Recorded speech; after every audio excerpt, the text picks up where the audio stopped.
Hello बच्चों, कैसे हैं आप लोग। और बेटा आज हम लोग चैप्टर 10 यानी कि वेव ऑप्टिक्स का रिवीजन करने जा रहे हैं, वन शॉट रिवीजन करने जा रहे हैं।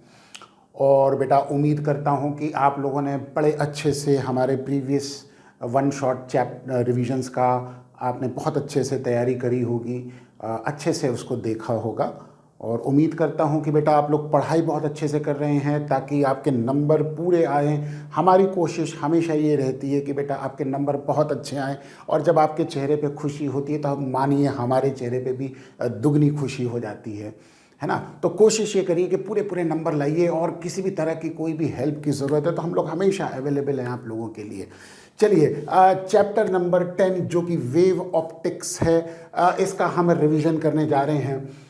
देखो बेटा, वेव थ्योरी से रिलेटेड जब बातें उठी तो ये बात उठी कि लाइट आखिरकार है क्या, क्या ये एक पार्टिकल है या एक ये वेव है। तो आगे चल के कुछ ऐसे फिनोमेना देखने को मिले जिससे हमको ये पता चला कि लाइट एक वेव जैसा बिहेवियर करती है। अब जैसे कि कुछ हमारे पास फिनोमेनाज हो गए, reflection, refraction, rectilinear propagation of light. ये तीन वो फिनोमेना हैं जो आप तब एक्सप्लेन कर सकते हैं जब लाइट को पार्टिकल माने या फिर वेव माने, यानी कि दोनों में से कोई भी एक चीज़ मानेंगे तो आप इनको एक्सप्लेन कर सकते हैं। लेकिन इंटरफेरेंस, डिफ्रैक्शन और पोलराइजेशन जैसे फिनोमेना ये तभी एक्सप्लेन किए जा सकते हैं जब लाइट को क्या माने, एक वेव माने। तो प्राइमरली जब लाइट की बात उठती है तो लाइट को हम वेव मानते हैं, क्योंकि ये वो फिनोमेना है जो लाइट तभी दिखा सकती है जब आप उसको वेव माने। तो वेव थ्योरी ऑफ लाइट के अंदर या वेव ऑप्टिक्स के चैप्टर के अंदर बेसिकली हम लाइट के वेव नेचर के बारे में ही डिस्कशन करेंगे। तो हाइगन साहब ने सबसे पहले वेव थ्योरी दी। उन्होंने एज्यूम किया कि लाइट एक वेव है ना।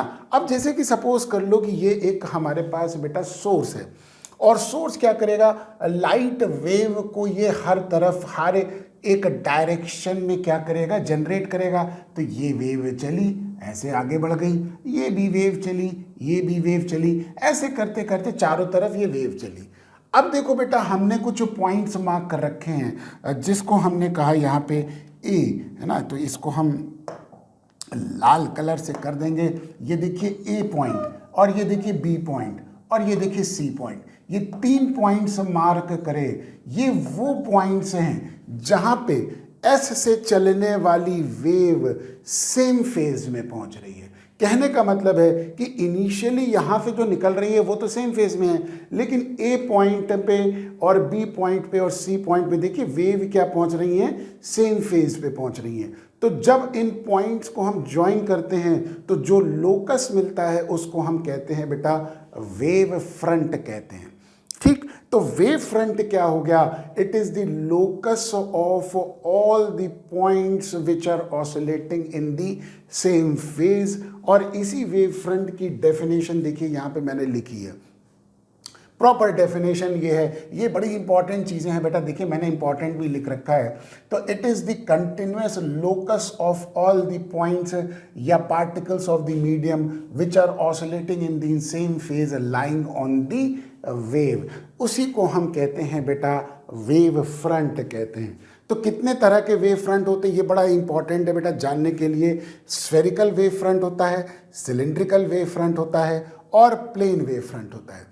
स्फेरिकल वेव फ्रंट कब मिलता है बेटा, जब हमारे पास कैसा सोर्स हो, एक पॉइंट सोर्स हो। कह भी रहा है is formed when the source is a point source and it emits the wave in all the direction, then wave front form will be spherical wave front.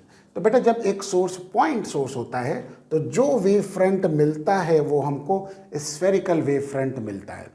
ठीक, दूसरा जिसको हम सिलेंड्रिकल वेव फ्रंट कहते हैं बेटा, ये हमको कब मिलता है, देखो सिलेंड्रिकल वेव फ्रंट एक सिलेंडर नुमा चीज़ जैसा मिलता है, और ये हमको एक लाइन सोर्स जब होता है बेटा, देखो वाइट कलर से आपको दिख रहा है ना, एक लाइन सोर्स हो गई, जैसे कि आपकी ट्यूब लाइट हो गई, जो लाइट एक लाइन पे होती है उसको हम कहते हैं बेटा लाइन सोर्स। तो ये जो वेव फ्रंट जनरेट करेगा ये सिलेंड्रिकल नेचर का होगा। तो इसीलिए when source of light is a line source then we get a cylindrical wave front. और बेटा तीसरा वेव फ्रंट जिसको हम प्लेन वेव फ्रंट कहते हैं। अब ये वेव फ्रंट तब मिलता है बेटा जब सोर्स बहुत दूर है, जैसे सन मान लीजिए, सन और अर्थ के बीच की डिस्टेंस बहुत ज़्यादा है, तो बेटा जब तक वो रेज अर्थ तक पहुंचेगी तो वो पैरेलल हो जाएंगे ना, तो पैरेलल रेज जब पहुंचेंगी, सोर्स एट इन्फिनिटी होगा, तो वहां पे जो वेव फ्रंट बनेगा बेटा वो एक प्लेन बनेगा, और उसको हम कहते क्या हैं, प्लेन वेव फ्रंट कहते हैं। तो when source of light is very far away, ये कह भी रहा है कि very far away from the, जहां पे हम वेव फ्रंट को ऑब्टेन कर रहे हैं, तो वेव्स पैरेलल हो जाती हैं, तो हमको प्लेन वेव फ्रंट मिलता है। चलिए, हाइगन का प्रिंसिपल क्या कहता है, जैसे सपोज कर लो कि ये बेटा हमारे पास एक सोर्स है, ठीक है, और ये जो आपको वाइट कलर से दिख रहा है ये हमारे पास क्या हो गया, एक वेव फ्रंट हो गया, जहां पे वेव पहुंचने वाली ऑसिलेटिंग वेव जो हो गई वो सेम फेज में हो गई। तो अब मेन जो वेव फ्रंट हो गया वो प्राइमरी वेव फ्रंट, जिसको हम ग्रीन कलर से डिनोट कर रहे हैं। ये प्राइमरी वेव फ्रंट जो होता है बेटा, ये एक्ट करता है एज अ सेकेंडरी सोर्स।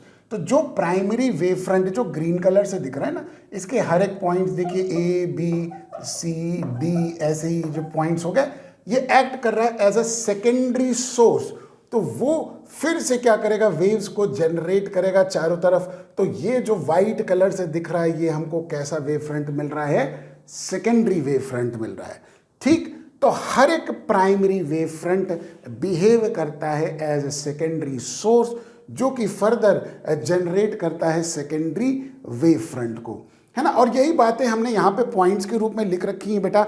ये सारे पॉइंट्स आपको बड़े याद रखने हैं कि ये क्या है, और मैं यहाँ पे इम्पॉर्टेंट भी लिख देता हूँ कि कुछ ऐसे पॉइंट्स हैं कि जिससे बेटा ऐसे क्वेश्चंस आ सकते हैं कि explain the phenomena of the secondary wave front और how the secondary wave front is form. तो मैंने पॉइंट वाइज लिखा है, तो याद करना बेटा ईजी होता है आपके लिए। All the points on the primary wave front behave as a secondary source, वही बात जो मैंने अभी बताई है, which generates wavelet in all directions, thus forming a secondary wave front, ठीक। इसका मतलब सेकेंडरी वेव फ्रंट का फॉर्मेशन होता है। और secondary wave front secondary wavelet को जनरेट करता है, तो secondary wavelet spread out in all the direction with the same speed of light, ठीक। द न्यू वेव फ्रंट, जो सेकेंडरी वेव फ्रंट है उसको न्यू वेव फ्रंट कहेंगे, is the locus of all the point joint tangentially in the forward envelope. बेटा forward envelope मतलब आगे की तरफ जो वेव्स जा रही हैं उसमें टेंजेंशियली हर एक पॉइंट को देखो हमने ज्वाइन किया ना, तो ये हमको क्या मिलता है बेटा, सेकेंडरी वेव फ्रंट मिलता है, ठीक। चलिए आइए अब हम बात करेंगे reflection on the basis of the wave theory of light है। बेटा दो फिनोमेना है, एक तो रिफ्लेक्शन का और दूसरा रिफ्रैक्शन का फिनोमेना, दोनों को वेव थ्योरी ऑफ लाइट से एक्सप्लेन करेंगे। और मैंने यहाँ पे देखिए इंपॉर्टेंट भी लिख रखा है, ये करना बेहद ज़रूरी है, ठीक है। चलिए इसको समझते हैं कि ये फिनोमेना कैसे हमको मिलता है। बेटा जैसा कि आप जानते हैं कि रिफ्लेक्शन का फिनोमेना मतलब वो होता है जहाँ पे हमारे पास एक, ये देखिए रिफ्लेक्टिंग सरफेस हो गया, और ये देखिए N1 और N2 जो हो गए वो नॉर्मल हो गए इस रिफ्लेक्टिंग सरफेस के। ये दो पैरेलल रेज आई, इंसिडेंट रे आई जो रिफ्लेक्टिंग सरफेस पे इंसिडेंट हो रही है, और वो हमारे पास ये इस तरह से रिफ्लेक्ट होके चली गई। ये तो कंसेप्ट आपको पता है रिफ्लेक्शन का फिनोमेना। अब देखिए ये पैरेलल वेव के परपेंडिकुलर, ध्यान रखिए परपेंडिकुलर बनाएंगे ताकि हमको वो वेव फ्रंट चाहिए जहां पे वेव्स कैसे मिल रही हैं, सेम फेज में मिल रही हैं। तो बेटा ये हमने पैरेलल वेव्स के परपेंडिकुलर, ये जो येलो कलर से दिख रहा है इसको हम क्या कहते हैं बेटा, इंसिडेंट वेव फ्रंट कहते हैं, ये हमने बनाया, ठीक। और इसी तरीके से रिफ्लेक्टेड वेव के केस में इसके परपेंडिकुलर ये वाला रिफ्लेक्टेड वेव फ्रंट हमने बनाया। वेव फ्रंट जैसा कि आप जानते हैं कि जहां पे वेव्स क्या पहुंचने वाली होती हैं, जो सेम फेज में पहुंचती है, ठीक है। तो दो येलो कलर से दिख रहे हैं, इंसिडेंट वेव फ्रंट और रिफ्लेक्टेड वेव फ्रंट। अब इस फिनोमेना को समझेंगे बेटा। देखिए ये हमारे पास एंगल ऑफ इंसिडेंस आई हो गया, है ना, जो कि इंसिडेंट रे किसके साथ बना रही है, नॉर्मल के साथ बना रही है, ठीक। अब आप देखिए ये हमारे पास परपेंडिकुलर हो गया, तो ये देखिए ये एंगल 90 डिग्री हो गया ना, तो बेटा ये एंगल भी हमारे पास किसके बराबर हो जाएगा, आई के। ऐसे ही ये हमारे पास देखिए जो रिफ्लेक्टेड रे हो गई वो नॉर्मल के साथ कितना एंगल बना रही है बेटा, आर बना रही है ना। तो ये देखिए रिफ्लेक्टेड रे नॉर्मल के साथ कितना एंगल बना रही है, आर, जो कि अब ये हमारे पास रिफ्लेक्टेड वेव फ्रंट हो गया। तो रिफ्लेक्टेड वेव फ्रंट और रिफ्लेक्टेड रे देखो बेटा 90 डिग्री एंगल बना रहा है ना, तो ये एंगल भी ज्योमेट्री से आर होगा। तो आपको पहली चीज ये देखनी है कि incident wave front reflecting surface के साथ एंगल आई बना रहा है, और इसी प्रकार से रिफ्लेक्टेड वेव फ्रंट भी रिफ्लेक्टिंग सरफेस के साथ एंगल आर बना रहा है। ये ज्योमेट्री से आपको पता चल जाएगा, ठीक है, कि कौन सा एंगल आई हो गया, कौन सा एंगल आर हो गया। अब यहां पे देखिए time to taken to reach from A to D. बेटा देखो ए से लेकर डी तक, ये देखो रे गई ए से लेकर डी तक, मान लो ये टाइम लगा कितना, टी लगा, ठीक। और उस कंडीशन में ए डी जो डिस्टेंस है वो बराबर क्या हो गया, वेलोसिटी इनटू टाइम टी, ठीक। जहां पे v1 क्या हो गया, velocity of light in particular medium, जो कि हमारे पास जिस मीडियम में लाइट ट्रैवल कर रही है, ठीक है। उसी प्रकार से time taken by wave to reach from C to B, देखो बेटा ये पॉइंट सी है और ये बी है, जितना टाइम ए से डी तक लगा उतना ही टाइम सी से बी तक लगा, है ना, जो कि टी टाइम है। तो डिस्टेंस सी बी बराबर किसके हो गया, v1 इंटू टी, ये भी हमारे पास हो गया। इसका मतलब ये पता चला कि AD और CB दोनों क्या हो गए, बराबर हो गए। अब आप यहां पे देखिए ट्राइंगल ACB, अब देखिए ACB ये ट्राइंगल हो गया, ये राइट एंगल हो गया, है ना। तो यहां पे देखिए BC यानी कि ये डिस्टेंस अपॉन ये डिस्टेंस AB, तो ये बराबर हो जाएगा, BC हमने अभी निकाला V1T1 अपॉन AB डिस्टेंस, तो साइन ऑफ I बराबर ये हो गया V1T अपॉन AB। इसी प्रकार से ट्राइंगल ADB देखेंगे, जिसमें sine of this angle R किसके बराबर हो गया बेटा, ये देखो AD अपॉन AB हो गया ना, क्योंकि देखो ये एंगल 90 डिग्री होगा, तो साइन ऑफ R बराबर perpendicular upon hypotenuse AD upon AB, जो कि V1T अपॉन AB हो गया। अब आप देखिए साइन I और साइन R दोनों बराबर हो गए, देखिए दोनों रिजल्ट सेम हो गए ना। तो यहाँ पे देखिए ये साइन I का रिजल्ट आया जो कि V1T अपॉन AB है, और ये साइन R का रिजल्ट आया जो कि V1T अपॉन AB है। तो साइन I और साइन R बराबर हो गए, इसका मतलब एंगल I और एंगल R बराबर होंगे। तो इसका मतलब लॉज ऑफ रिफ्लेक्शन क्या हो गया बेटा, प्रूव हो गया इस वेव थ्योरी ऑफ लाइट से, ठीक है। चलिए नेक्स्ट हम जो फिनोमिना एक्सप्लेन करेंगे लॉज ऑफ रिफ्रैक्शन का on the basis of the wave theory. अब रिफ्रैक्शन में तो देखो बेटा क्या होता है कि वेव्स जो है वो एक सरफेस से दूसरे सरफेस पे जाएगी, ठीक है। तो ये हमारे पास रिफ्रैक्टिंग सरफेस हो गया, जहां से रे एक मीडियम से दूसरे मीडियम में एंटर कर रही है। तो N1 मीडियम जो हो गया जिसको हम बेटा रेयरर मीडियम कहेंगे, और N2 जो हो गया जिसको हम डेंसर मीडियम कहेंगे। तो रे रेयरर मीडियम से डेंसर मीडियम में आ रही है, और जैसा कि आप देख रहे हैं कि बेंड किधर की तरफ कर रही है बेटा, टुवर्ड्स दी नॉर्मल कर रही है, ठीक। तो ये हमने ये जो ग्रीन कलर से आपको दिख रहा है ये हमारे पास रिफ्रैक्टिंग सरफेस हो गया, जिसके नॉर्मल हमने बनाया N1 और N2। तो बेटा इंसिडेंट वेव ये हमने बनाई, दो पैरेलल बनाई, और जिसके परपेंडिकुलर, ये देखिए हमेशा मैंने बताया था ना कि इसके परपेंडिकुलर ये इंसिडेंट वेव फ्रंट होगा, तो इन दोनों वेव्स के परपेंडिकुलर ये इंसिडेंट वेव फ्रंट हो गया, ठीक। बिल्कुल उसी तरीके से ये एंगल अगर आई है तो ये एंगल जो इंसिडेंट वेव फ्रंट और रिफ्रैक्टिंग सरफेस बना रहा है वो आई हो जाएगा, ठीक है। अब जब वेव दूसरे मीडियम में गई तो बेटा देखो ये रे अब चली गई, दोनों पैरेलल रे गाड़ी, और इसके परपेंडिकुलर ये देखिए हमने क्या बनाया बेटा, रिफ्रैक्टेड वेव फ्रंट बनाया, ठीक। अब अगर ये एंगल आर है जो कि नॉर्मल और रे के बीच का एंगल आर है, तो बेटा ज्योमेट्री से आप देखेंगे कि ये एंगल भी क्या हो जाएगा, आर हो जाएगा। ठीक है। अब कई चीज़ें हो गई ज्योमेट्री से, उसी तरीके से ये एंगल आई है तो ये एंगल आर हो गया। हमें मेन जो काम करना है बेटा वो इस एंगल आई से और इस एंगल आर से, ये देखो ये एंगल आई दिख रहा है और ये एंगल आर दिख रहा है बेटा, इन दोनों से रिलेशनशिप हमको निकालनी है।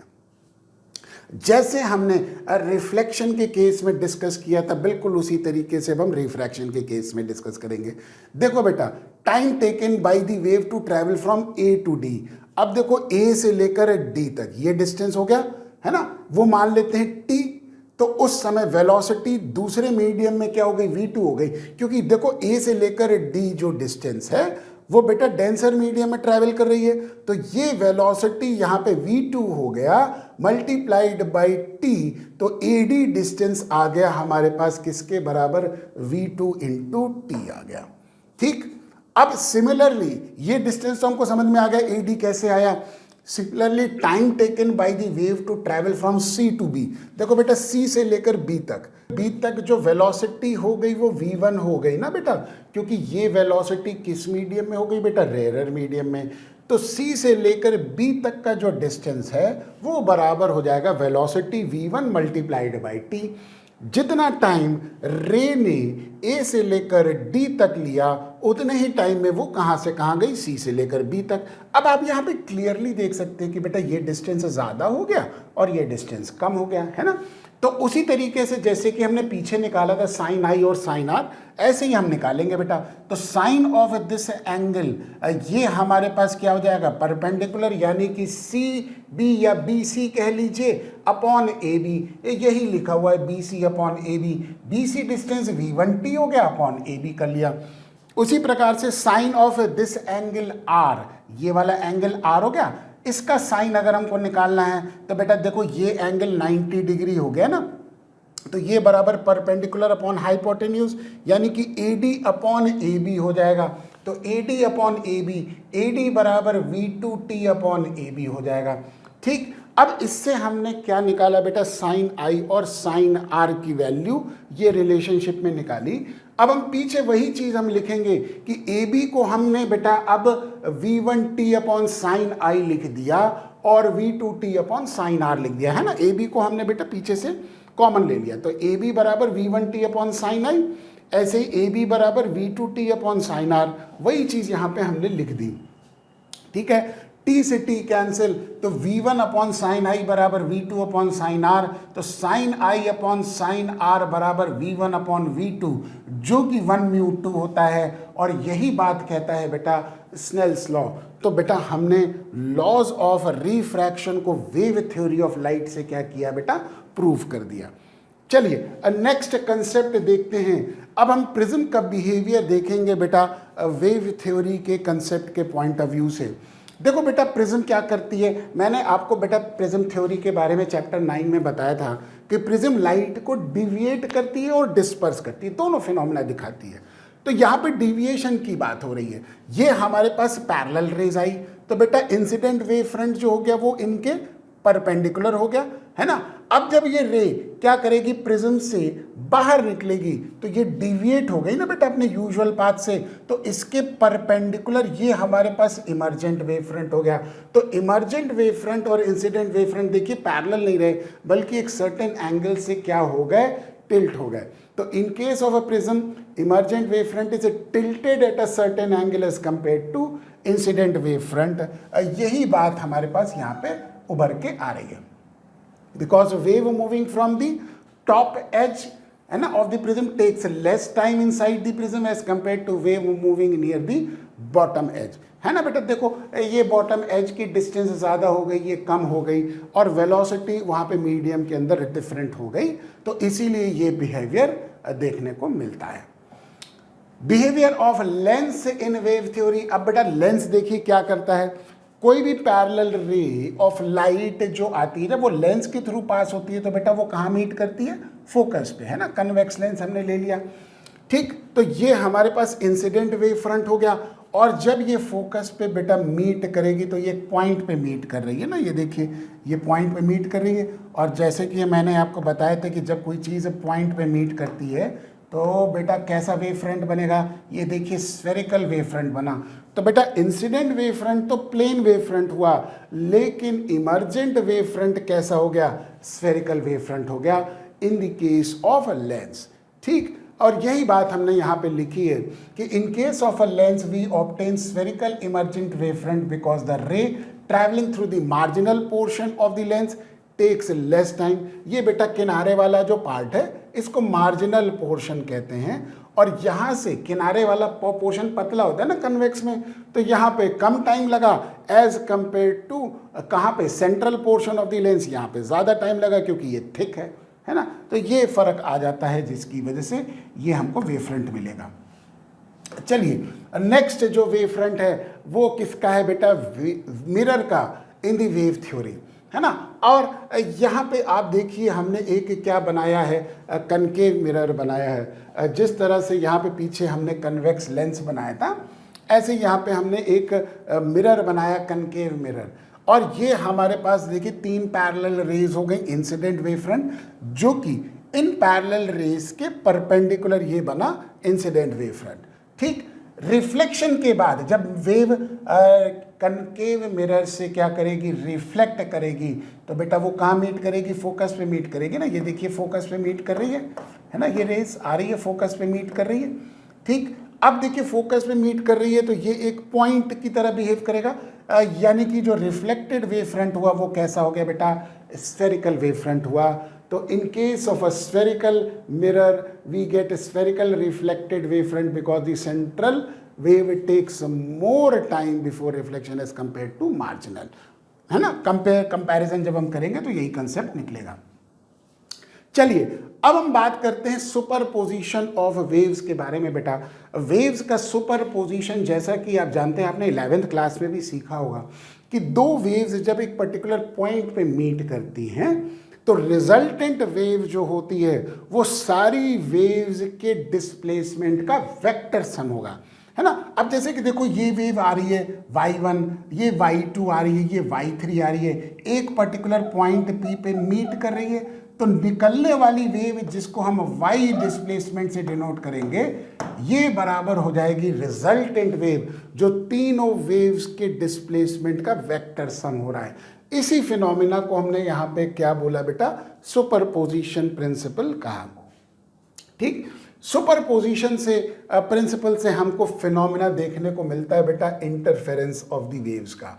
ठीक, तो इंटरफेरेंस का फिनोमिना बेटा ये हम लोगों ने 11th क्लास में भी डिस्कस किया था कि जब 2 वेव्स अप्रॉक्सीमेटली सेम डायरेक्शन में जा रही हों, अप्रॉक्सीमेटली सेम डायरेक्शन में मतलब कि हल्का सा एंगल से टिल्टेड होनी चाहिए, पैरेलल होंगी तो बेटा मीट कैसे करेंगी, तो अप्रॉक्सीमेटली सेम डायरेक्शन में जब जाती हैं और वो जब मीट करती हैं तो बेटा वहाँ पे रिजल्टेंट वेव पैदा होती है। ठीक, तो वही चीज़ हो गई जिसको हमको नई फिनोमेना देखने को मिलता है, जिसको हम इंटरफेरेंस कहते हैं। और 2 तरह के इंटरफेरेंस होते हैं बेटा, कंस्ट्रक्टिव और डिस्ट्रक्टिव। कंस्ट्रक्टिव में बेटा वेव्स जो मिलने वाली है वो सेम फेज में मिलती हैं, और डिस्ट्रक्टिव में बेटा ऑपोजिट फेज में वेव्स मिलती हैं। ठीक, तो इंटरफेरेंस का फिनोमेना क्या होता है, when 2 waves of the same frequency, बेटा देखो मैंने अंडरलाइन भी किया हुआ है, फ्रीक्वेंसी सेम होनी चाहिए, हैविंग 0 या कांस्टेंट फेज डिफरेंस होना चाहिए, 0 फेज डिफरेंस हो या कांस्टेंट हो, ताकि जब मिलें तो वही फेज हो, उसी फेज में मिले जिस फेज में वो चली थी। Traveling in approximately same direction, superimposed at a point at that instant, then intensity at that position get redistributed. जब वो मिलती हैं तो बेटा उस पोजीशन पे इंटेंसिटी का रीडिस्ट्रीब्यूशन होता है। तो जहाँ पे इंटेंसिटी मैक्सिमम होती है उसको हम कहते हैं कंस्ट्रक्टिव इंटरफेरेंस, और जहाँ पे इंटेंसिटी मिनिमम होती है उसको हम कहते हैं बेटा डिस्ट्रक्टिव इंटरफेरेंस। तो इंटरफेरेंस के 2 फिनोमेना कंस्ट्रक्टिव और डिस्ट्रक्टिव इंटरफेरेंस हमको देखने को मिलते हैं। ठीक, चलिए अब इसी को हम डायग्रामेटिकली समझते हैं। देखो बेटा जैसा कि आप दिख रहा है यहाँ पे 2 सोर्सेज हो गए, S1 और S2, इनको बेटा हम कोहेरेंट सोर्सेस कहेंगे। कोहेरेंट सोर्सेस क्या होते हैं अभी हम आगे डिस्कस करेंगे बेटा। वैसे तो ब्रीफ में ये वो होते हैं जो कि जहाँ से निकलने वाली वेव बेटा सेम फेज और सेम फ्रीक्वेंसी की होती है, और वो हमको पीछे एक रखा हुआ सोर्स है जो कि वो दो कोहेरेंट सोर्सेस को बेटा जनरेट करता है। अब देखो बेटा S1 से जो वेव निकली उसकी इक्वेशन y1 हो गई, और S2 से जो निकली उसकी इक्वेशन y2 हो गई। अब ये दो वेव्स हमारे पास पॉइंट P पे क्या कर रही है, मीट कर रही है, तो इंटरफेरेंस का फिनोमेना पॉइंट P पे ऑब्जर्व होगा ना बेटा। तो रिजल्टेंट वेव बराबर y1 प्लस y2 का वेक्टर सम हो गई, है ना। अब देखो बेटा दोनों के बीच में देखो पाथ का डिफरेंस आ गया, ये पाथ का डिफरेंस डेल्टा x हो गया, दिख रहा है ना आपको ये डेल्टा x। तो अगर इस वेव ने x डिस्टेंस ट्रैवल किया तो इस वाली ने ज़्यादा किया, x प्लस डेल्टा x, तो डेल्टा x पाथ डिफरेंस आ गया। पाथ डिफरेंस आने की वजह से फेज डिफरेंस आ गया। तो जब यहाँ पे फेज डिफरेंस आ गया तो बेटा डिपेंड करेगा कि वो सेम फेज में मिल रही है या अपोजिट फेज में मिल रही है। अगर सेम फेज में मिलेगी तो कंस्ट्रक्टिव इंटरफेरेंस, अपोजिट फेज में मिलेगी तो डिस्ट्रक्टिव इंटरफेरेंस। ठीक, इसी के बारे में यहाँ पे अब हम इक्वेशन के रूप में समझेंगे बेटा। y1 यानी कि जो वेव S1 से निकल रही है उसकी इक्वेशन, तो A1 उसका एम्पलीट्यूड हो गया sign omega t minus k x. अब किसी भी इक्वेशन में बेटा ओमेगा तो आप जानते हैं एंगुलर फ्रीक्वेंसी के, जिसको हम प्रोपोगेशन कांस्टेंट कहते हैं। उसी प्रकार से y2 जो कि सेकेंड सोर्स से निकल रही है S2 से, उसकी इक्वेशन हो गई A2 sine omega t minus के। अब उसने जो पाथ ट्रैवल किया वो बेटा x प्लस डेल्टा x किया। ये देखो सेकेंड वेव ने जो ट्रैवल किया वो x plus delta x distance travel किया, तो उसकी इक्वेशन बेटा यहाँ पे हमने लिख दिया x plus delta x, wave from S2। अब सुपर पोजिशन के हिसाब से y बराबर y1 और y2 दोनों का सम हो गया। ये y1 वेक्टर हो गया और ये y2 वेक्टर हो गया, दोनों का वेक्टर सम यहाँ पे हो गया। अब हम दोनों को क्या कर रहे हैं, ऐड कर रहे हैं। तो फर्स्ट y1 की जगह a1 sine omega t minus k x, और y2 की जगह a2 sine omega t minus k x plus delta x कर दिया, और फिर इसको हमने एक्सपैंड कर दिया। तो बेटा ये देखो माइनस के एक्स की जगह k इंटू एक्स, ब्रैकेट खोल दिया तो माइनस के एक्स मिल गया और माइनस के डेल्टा एक्स मिल गया। ठीक, अब k times of delta x जिसको हम पाथ डिफरेंस कहते हैं, k जिसको हम प्रोपोगेशन कांस्टेंट कहते हैं, दोनों मल्टीप्लाई करेंगे तो फेज डिफरेंस फाई आ गया। ठीक, तो y बराबर हो गया a1 sine omega t minus k x plus a2 sine omega t minus k x. इसको बेटा हमने अलग कर दिया और इसकी जगह फाई लिख दिया, ये हमने काम किया। ठीक, अब हमने उसी इक्वेशन को पूरा एक्सपैंड करके लिखा। अब देखो बेटा ये किस फॉर्मेट में हो गया, साइन ए माइनस बी के फॉर्म में हो गया ना, जिसमें omega t minus k x को ए मान लिया और फाई को बी मान लिया। तो बेटा जब हम इसका एक्सपेंशन करेंगे तो साइन ए माइनस बी बराबर होगा sign A cos B minus cos A sine B. ठीक, ये पूरा हमने क्या किया, इसका एक्सपेंशन कर दिया ट्रिग्नोमेट्रिकल आइडेंटिटी लगा के। ठीक है, अब हमारे पास एक्सपेंशन करने के बाद ये जितने ब्रैकेट है, ये जो बेटा स्क्वायर वाला ब्रैकेट है ये खोल दिया, यानी कि a2 sine omega t minus k x cos phi, ये फैक्टर आ गया, और a2 को इससे मल्टीप्लाई कर दिया तो minus a2 cos omega t minus k x sine phi, ये अलग फैक्टर आ गया। अब इसमें हमने sign omega t minus k x, ये देखो बेटा ये वाला और ये वाला, ये दो पार्ट हो गए ना, इन दोनों में बेटा sign omega t minus k x को कॉमन ले लिया, यहाँ से बचा a1 और यहाँ से बचा a2 कॉस फाई, ये ब्रैकेट के अंदर डाल दिया, और ये हो गया a2 sine phi cos omega t minus k x हो गया।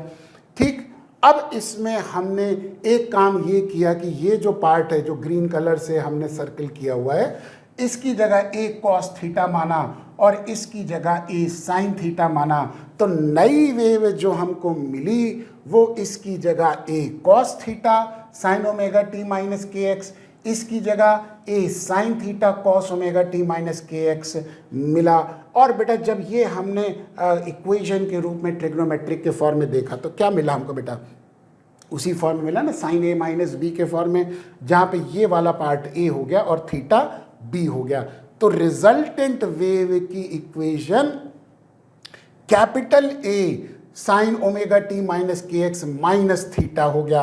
अब इस रिजल्टेंट वेव में दो नए वेरिएबल हो गए ना, एक तो कैपिटल ए हो गया और एक थीटा हो गया। इसकी वैल्यू 1 और 2 से हम निकाल लेंगे। कैपिटल ए की वैल्यू स्क्वायर करके ऐड करेंगे और थीटा की वैल्यू डिवाइड कर देंगे बेटा। जैसे इक्वेशन 2 को 1 से डिवाइड कर दिया तो sign theta upon cos theta tan theta हो गया, उससे थीटा की वैल्यू आ जाएगी। ठीक है, तो नेक्स्ट पेज पे यही काम हमने किया, जो फर्स्ट और सेकंड इक्वेशन है उसको स्क्वायर करके ऐड कर दिया।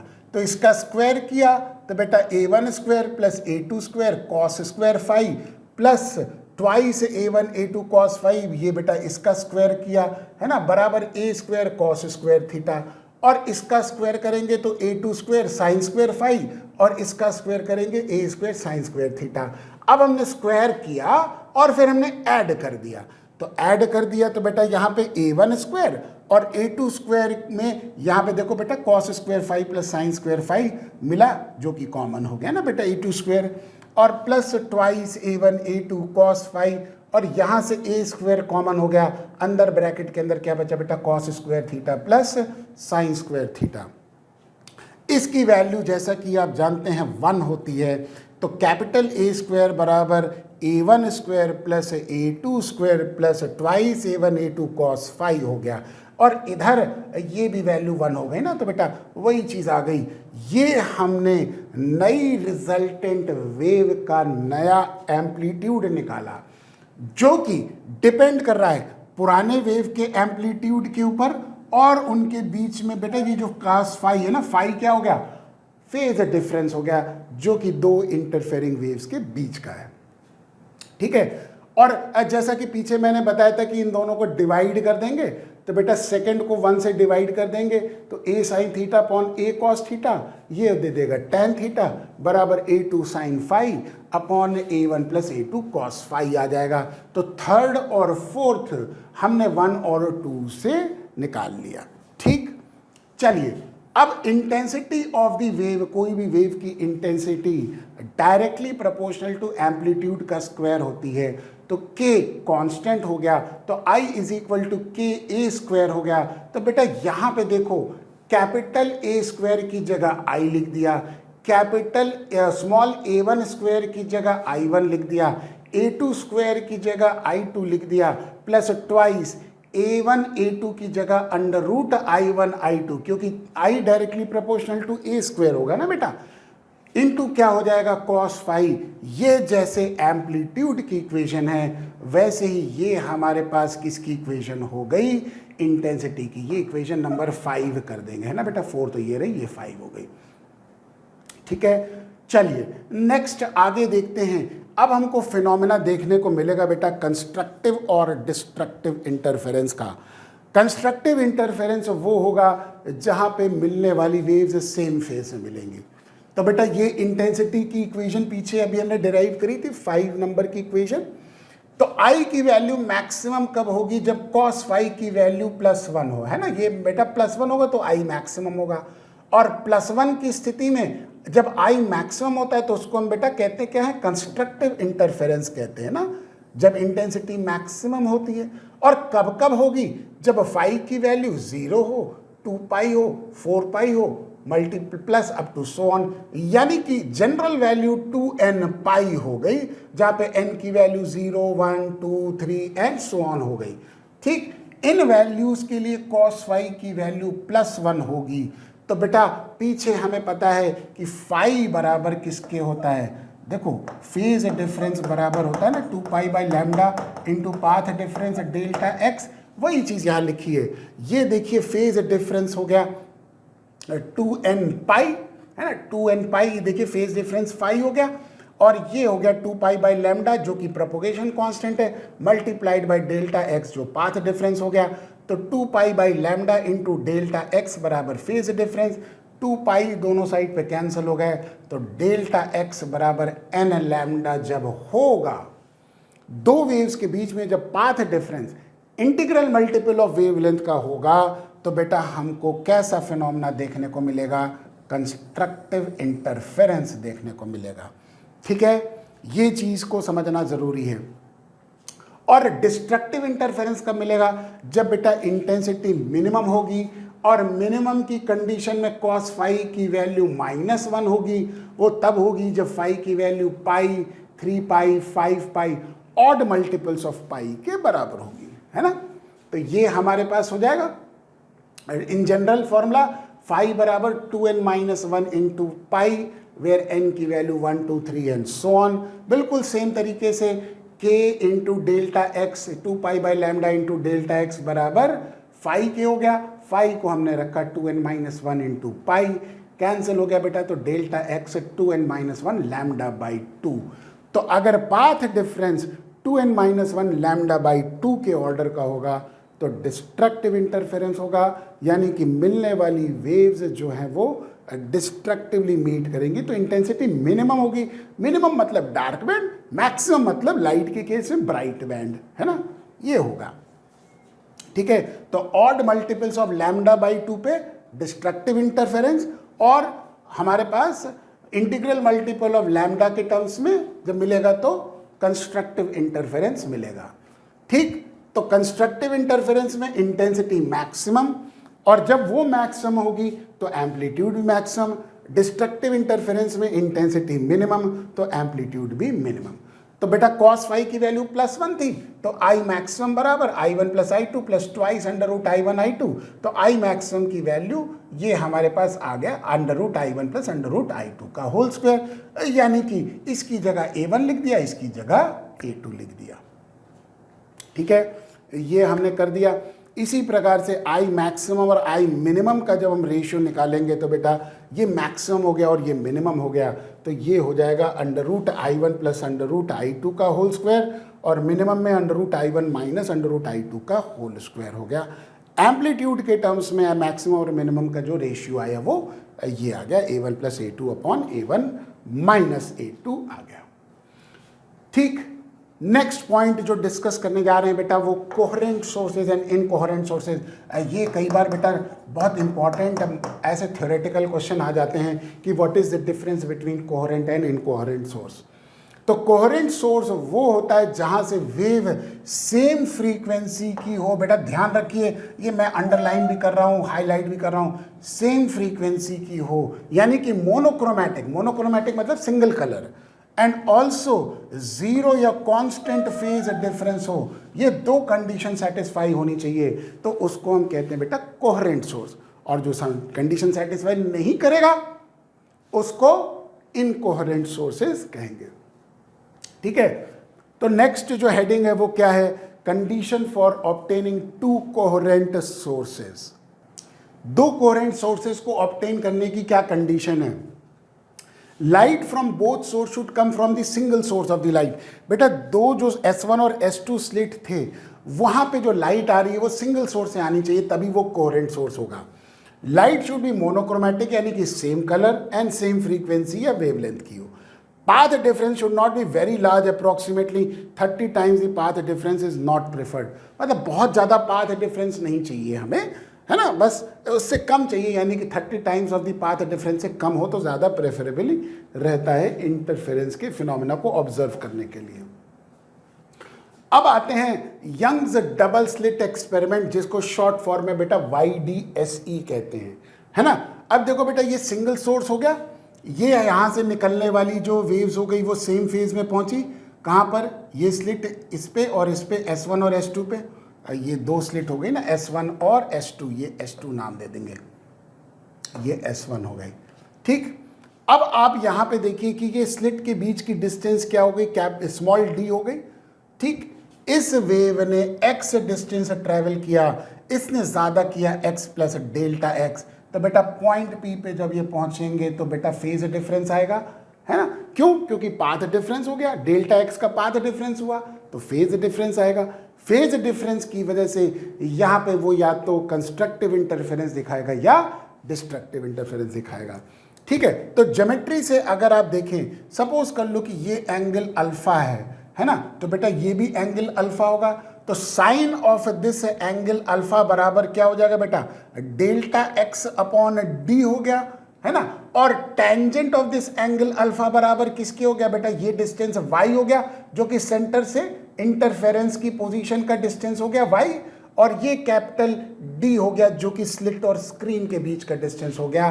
तो टेंजेंट अल्फा बराबर y अपॉन डी, और उसी तरीके से साइन अल्फा बराबर डेल्टा x अपॉन डी।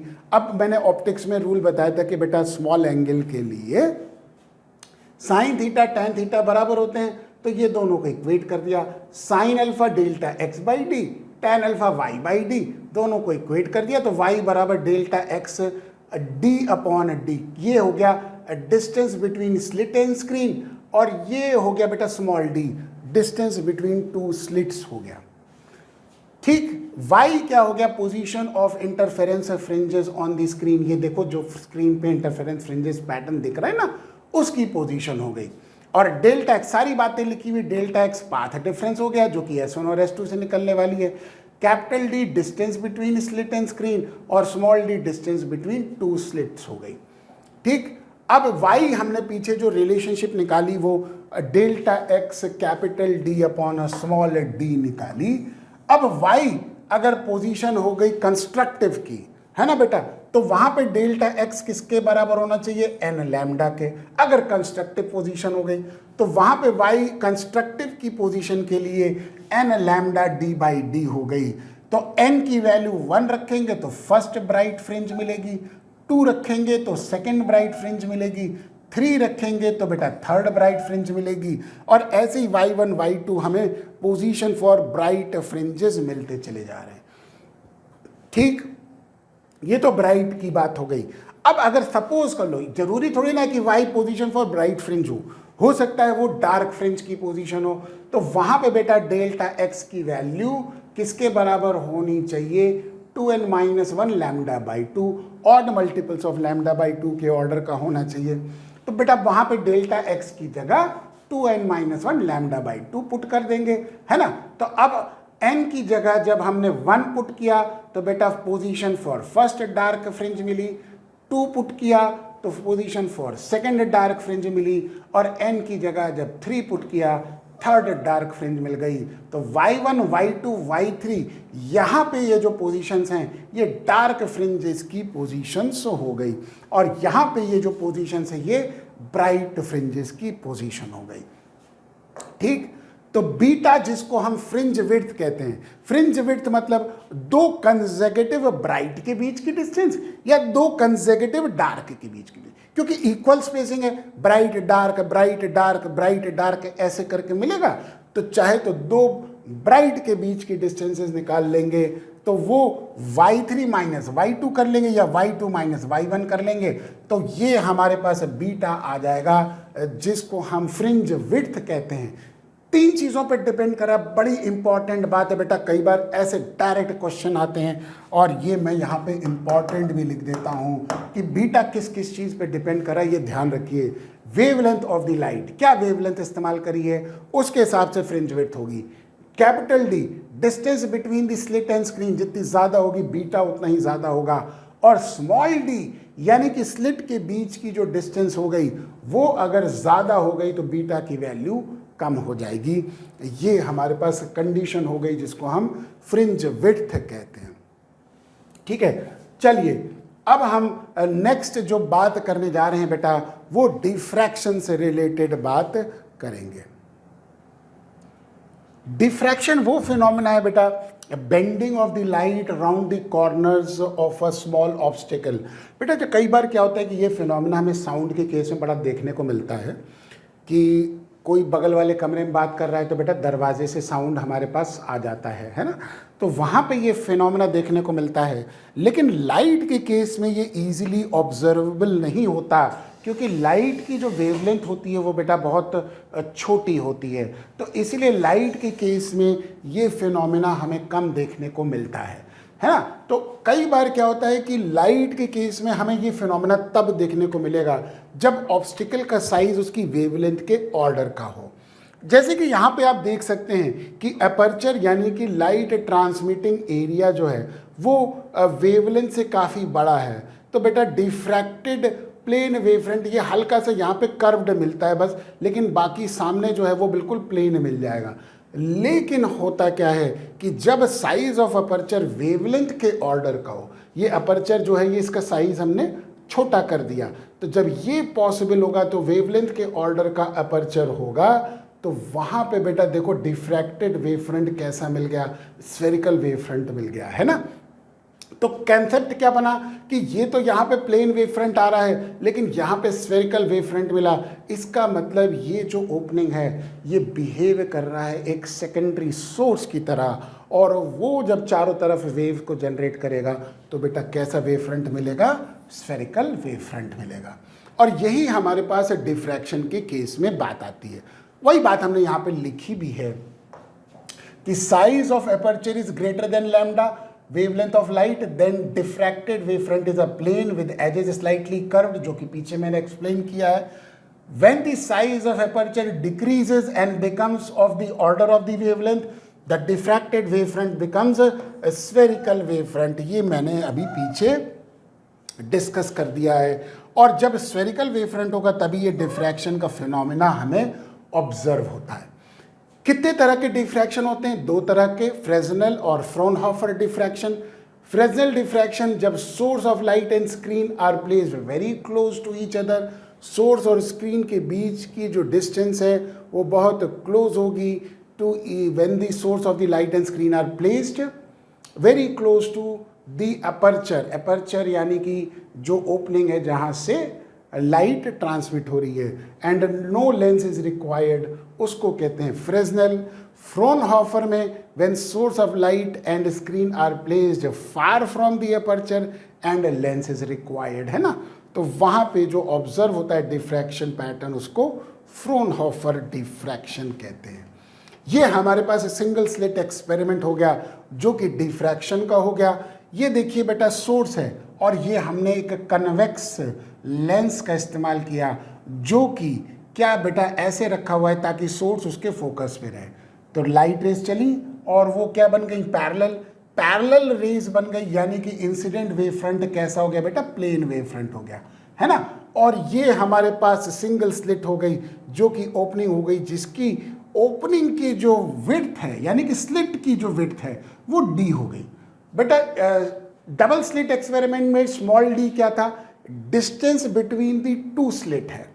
यहाँ पे डी जो है वो सिंगल स्लिट की ओपनिंग का डायमीटर हो गया, जिसको हम कहते हैं ना डिस्टेंस बिटवीन जो ओपनिंग हो गई, इसको एपर्चर भी कहते हैं, ठीक। तो ये हमारे पास यहाँ से जब वेव्स आई तो बेटा देखो हर एक पॉइंट एक वेव फ्रंट की तरह बिहेव करेगा ना, ये वेव फ्रंट की तरह बिहेव कर रहा है। अब ये वेव्स निकली, है ना। अब देखो ए से और बी से निकलने वाली वेव्स के बीच में देखो बेटा पाथ डिफरेंस आ गया ना, ठीक। लेट अस सी ये एंगल थीटा हो गया तो ये भी एंगल थीटा हो जाएगा, और ये हमारे पास बीपी जो हो गया वो पाथ डिफरेंस हो गया। और ये वेव्स जब पॉइंट पी पर मीट करेंगी तो वहाँ पे बेटा हो सकता है वो सेम फेज में करें, हो सकता है वो ऑपोजिट फेज में मीट करें, ठीक। तो डार्क फ्रिंज अगर पॉइंट पी पे चाहिए तो बेटा इनके बीच में पाथ डिफरेंस क्या होगा, एन लैम्डा। बेटा डबल स्लिट में एन लैम्डा टू स्लिट से निकलने वाली थी, यहाँ पे एन लैम्डा सिंगल स्लिट से है ना। तो इसीलिए पाथ डिफरेंस अगर एन लैम्डा यहाँ पे होता है तो बेटा डार्क फ्रिंज मिलती है, वहाँ पे एन लैम्डा मिलता था तो ब्राइट फ्रिंज मिलती थी। ये बेसिक डिफरेंस हो गया बेटा इंटरफेरेंस और डिफ्रैक्शन का। अभी हम आगे डिस्कस भी करेंगे कि इंटरफेरेंस और डिफ्रैक्शन में जब डिफरेंस की बात करेंगे तो ये एक डिफरेंस होगा। तो ये ध्यान रखिए कि यहाँ पे N lambda path difference dark fringe के लिए है।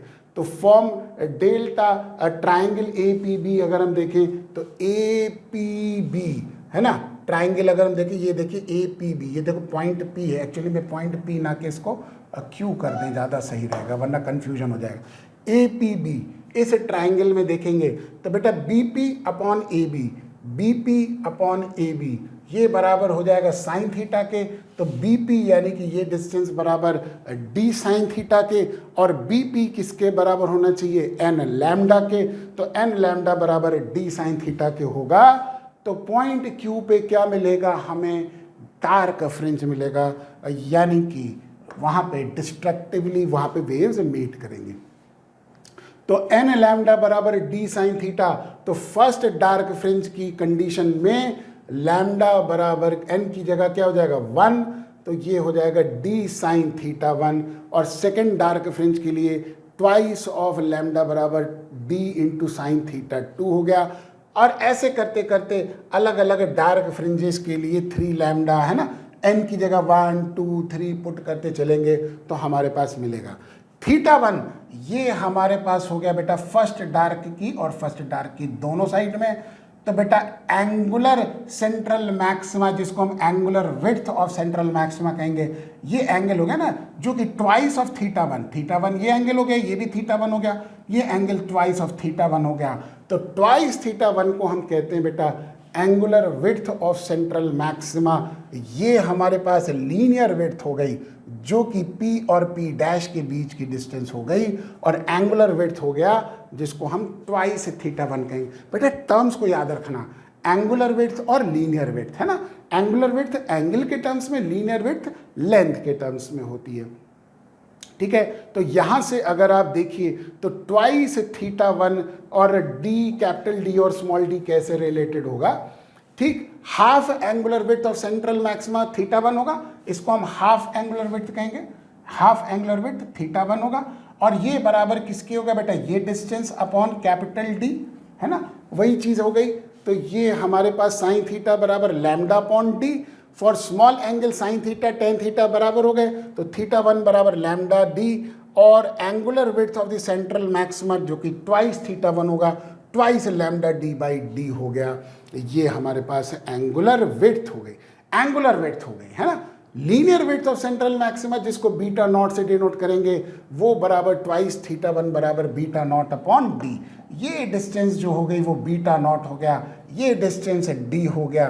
तो बेटा beta not upon capital D ये हमको दे देगा ट्वाइस थीटा 1, ट्वाइस थीटा 1 जिसको हम angular width of the central maxima कहेंगे।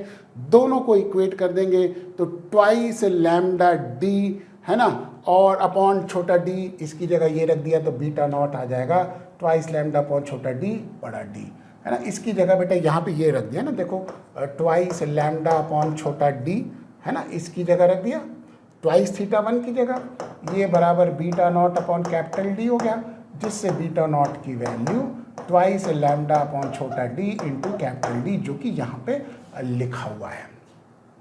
ठीक है, ये टर्म्स याद रखना है कि एंगुलर विड्थ क्या होती है सेंट्रल मैक्सिमा की, और बेटा linear width of the central maxima क्या होती है, ये ध्यान रखने वाली चीज़ है। ठीक, तो linear width of the central maxima पीछे निकाला। अब सेकेंडरी मैक्सिमा मतलब सेंट्रल मैक्सिमा के बाद जो मैक्सिमा मिलेगा उसको सेकेंडरी मैक्सिमा कहेंगे, वो बराबर होगा theta 2 minus theta 1। Theta 2 twice lambda by D और theta 1 minus lambda by D, तो दोनों को सब्ट्रैक्ट कर देंगे तो लैम्डा बाई डी हो गया। तो linear width of secondary maxima वो हो जाएगा लैम्डा बड़ा डी अपॉन छोटा डी, उसी फॉर्मूले से जैसे पीछे निकाला था वैसे ही ये हमने निकाला है। ठीक, अब जो बड़ी इंपॉर्टेंट बात करने जा रहे हैं बेटा, वो इंटरफेरेंस और डिफ्रैक्शन के बीच में जो डिफरेंस है वो इंपॉर्टेंट बात बहुत ज़्यादा है बेटा। शॉर्ट कई बार ऐसे क्वेश्चंस इस पे बहुत आते हैं है ना, और पिछले सालों में बोर्ड में ऐसे क्वेश्चंस बहुत पूछे गए हैं कि जहाँ पे इंटरफेरेंस और डिफ्रैक्शन के बीच में डिफरेंस क्या है। चलिए, पहला डिफरेंस क्या है, is the result of superposition of secondary waves starting from two different wave front. दो डिफरेंट वेव फ्रंट होंगे, लेकिन यहां पे सेम वेव फ्रंट का डिफरेंट पार्ट होगा। देखिए फर्क समझिए, टू डिफरेंट वेव फ्रंट, दो अलग अलग वेव फ्रंट हो गए, लेकिन यहां पे एक ही वेव फ्रंट के दो डिफरेंट पार्ट से सुपरपोजिशन होता है डिफ्रैक्शन में। ठीक, इंटरफेरेंस में ब्राइट और डार्क फ्रिंज इक्वल स्पेस्ड होते हैं, लेकिन डिफ्रैक्शन में सेंट्रल मैक्सिमा सेकेंडरी मैक्सिमा का डबल है। पीछे भी हमने डिराइव भी किया था सेकेंडरी मैक्सिमा है ना, देखो बेटा सेकेंडरी मैक्सिमा ये आया था ना, लैम्डा बड़ा डी अपॉन छोटा डी, और central maxima beta not twice lambda बड़ा डी अपॉन छोटा डी। ठीक, तो ये हमारे पास रिजल्ट आता है डिफ्रैक्शन के केस में। Third point, all bright fringes are of same intensity and dark are perfectly dark. बेटा डार्क परफेक्टली डार्क होती है और ब्राइट परफेक्टली ब्राइट होती है, लेकिन डिफ्रैक्शन में सेंट्रल मैक्सिमा सबसे ब्राइट होती है, उसके बाद डिक्रीज करने लगती है ब्राइटनेस।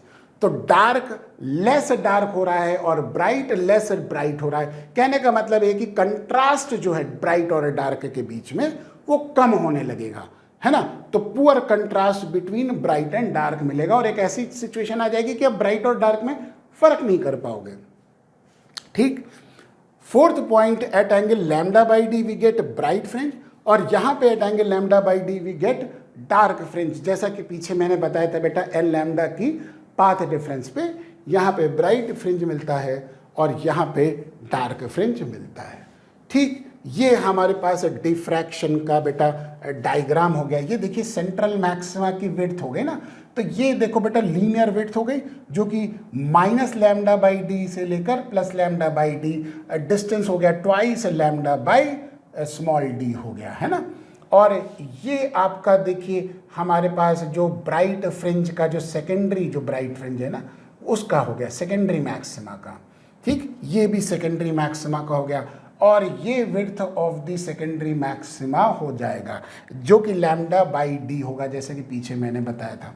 और जितना आप यहाँ पे देखिए, ये देखिए सबसे ऊपर उभरा हुआ है, इसका मतलब ये इंटेंसिटी मैक्सिमम है। फिर देखिए ये सेकेंडरी मैक्सिमा की इंटेंसिटी कम हो गई, दोनों साइड पे इंटेंसिटी कम हो गई, और ये थर्ड जो मैक्सिमा है उसकी इंटेंसिटी और कम हो गई। तो अलग अलग मैक्सिमा जैसे जैसे आगे जाएंगे उसकी इंटेंसिटी डिक्रीज करती चली जाएगी और ब्राइट और डार्क में पुअर कंट्रास्ट हमको मिलने लग जाएगा। तो ये बेटा हमारे पास वेव ऑप्टिक्स चैप्टर का पूरा मैंने रिवीजन करा दिया है। जो भी पार्ट आपका सिलेबस के अंदर था वो सारा मैंने बेटा रिवाइज करा दिया है। अब आपको बेटा एक काम करना है, मेरे साथ साथ प्रैक्टिस ज़रूर करनी है, क्योंकि बेटा अल्टीमेटली एग्जामिनेशन आपने देना है, और अगर आप उसको प्रैक्टिस नहीं करेंगे बेटा तो बेटा फिर आपके नंबर अच्छे नहीं आएंगे। उम्मीद करता हूं कि आप लोग मेरे साथ साथ प्रैक्टिस करेंगे और नंबर अच्छे ला के दिखाएंगे बेटा, हमारा हमेशा से कोशिश ये रहती है। ठीक है, चलिए अब हम नेक्स्ट क्लास में नेक्स्ट चैप्टर का रिवीजन करेंगे। तब तक के लिए thank you so much, have a nice day.